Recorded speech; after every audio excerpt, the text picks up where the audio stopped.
there were a lot of very smart, talented, capable, and very committed people that were involved. And I think that if there was a very simple problem that, or decision they could have made, or simple problem they could fix, or some behavior they could change that would have allowed the game, or helped the game ship, that they all would have jumped at that, and they would have done that.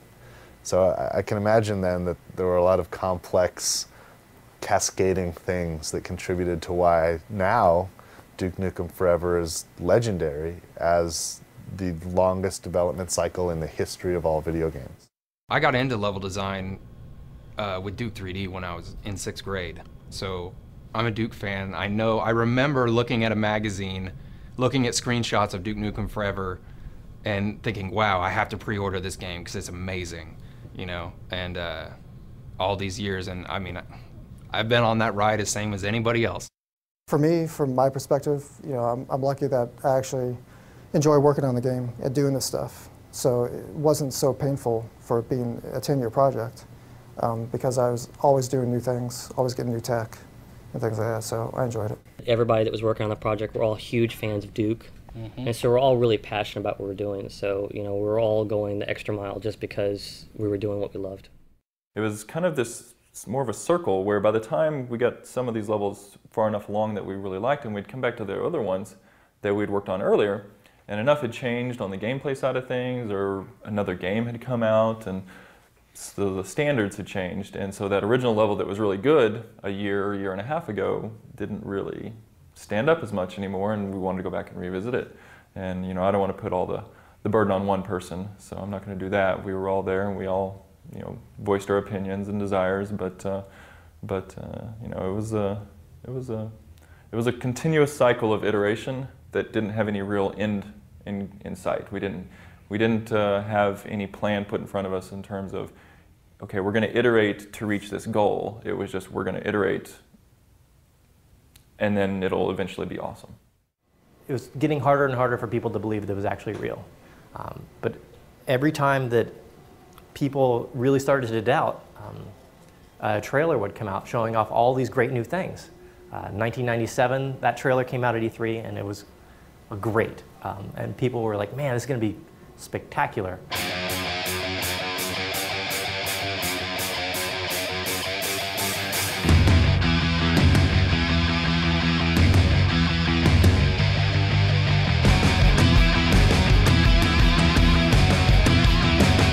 There was no such thing as a milestone delivery. You know, it was just make it cool, make it awesome. And the funny thing about making cool and awesome things is you can always make it more cool and more awesome. And you'll find that the time just tends to fly by when you're doing that.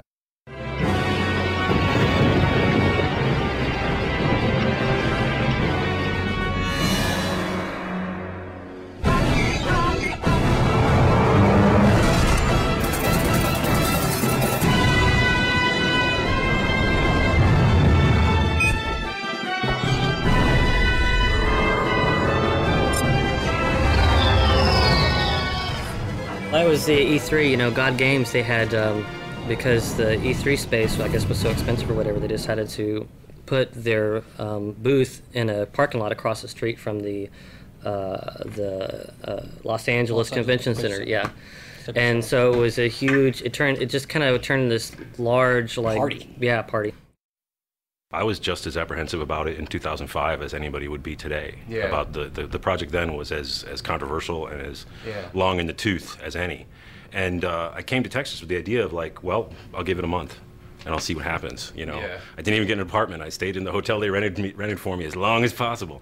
But within a day, I was in the offices, I had met everybody, I really liked everybody, and I got to sit down and see the game, and I was really impressed. And that's what made me realize it was like, well, all this secondhand, you know, public postulating about how it is, it's not accurate at all. Yeah, it was it doesn't really relate to the same game. Yeah, it's almost like there's two separate games. There's the people that were expecting the game to be, and then what they think is going on, and then you get there and you see, oh, this is an actual legitimate game. It's fun to play, and all these things. They were like two separate things. I realized that Duke Nukem was a big hit and a pop culture icon when I started getting these calls from convention coordinators who wanted me to come be a guest. And why would you want me to be a guest at your convention?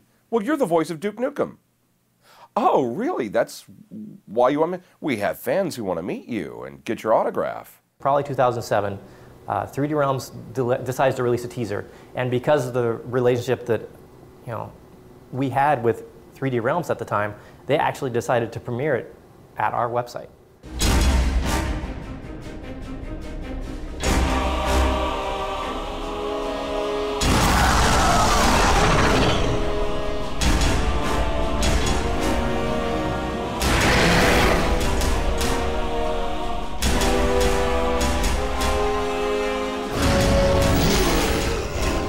This is a website I had been running for a long time, and we had scaled up quite a bit, and we had not had problems with traffic in years, and we've been featured on CNN and all these kind of major things, and we've always handled no problem.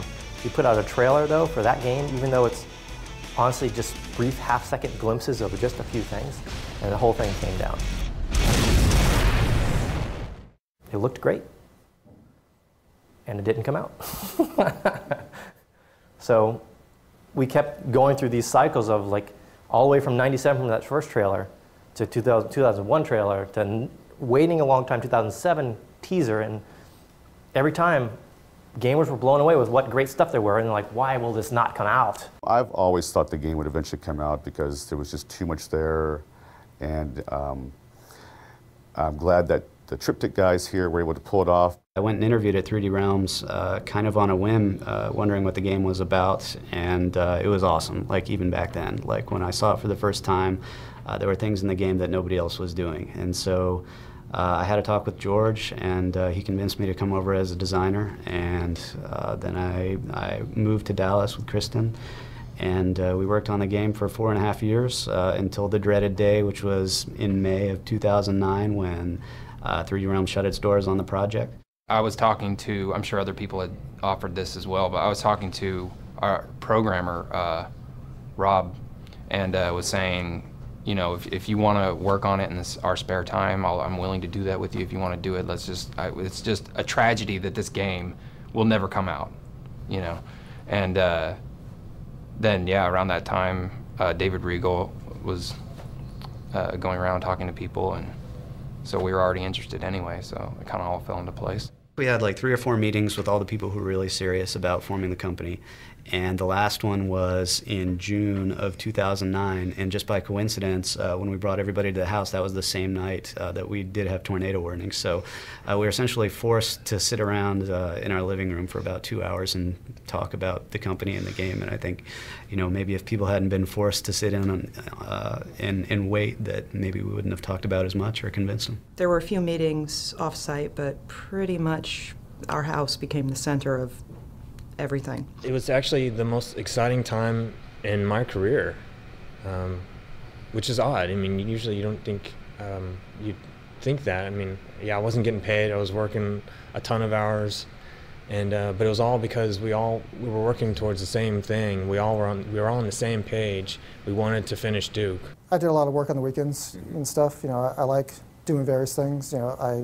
I concepted up a lot of the stuff that's in the game now, like Monster Truck I did on the weekends, pool tables I did on the weekends, air hockey I did on the weekends, and I just enjoy it. So for me, from my perspective, I'm lucky that I actually enjoy working on the game and doing this stuff. You hear a lot of stories about game companies starting in somebody's living room, with a project that nobody had heard of, and it really takes, once it's announced, it goes viral or whatever you want to say, and that's pretty much how it was. I mean, we were working crazy hours, we're getting on each other's nerves, starting to stink up the house and all that junk, but we were all really focused because we were going to be the ones that brought Duke back. Hail to the king, baby.